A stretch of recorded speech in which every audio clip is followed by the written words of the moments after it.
Այո, մեր համար առաջնահերթությունը մեր 4 հարևանների հետ էլեկտրահամակարգերի սինխրոն միացումը, ինչը ոչ միայն կոմերցիոն նշանակություն ունի, այսինքն ներմուծել արտահանելու տեսանկյունից, այլև գաղտնիք չի, մասնագետները կհաստատեն, ինքը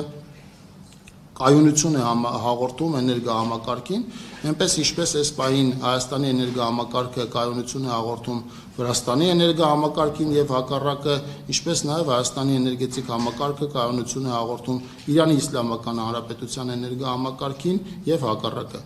Մենք արդեն ասացի, որ նախորդ տարվա տեխնիկապես հնարավոր է 4 հարևանների հետ դա կատարել, այսինքն տեխնիկական խոչընդոտ որպես այդպեսին չկա։ Մնացած մասով հույս ունեմ զարգացումներ կլինեն եւ մենք պատրաստ ենք այդ զարգացումներին, իսկ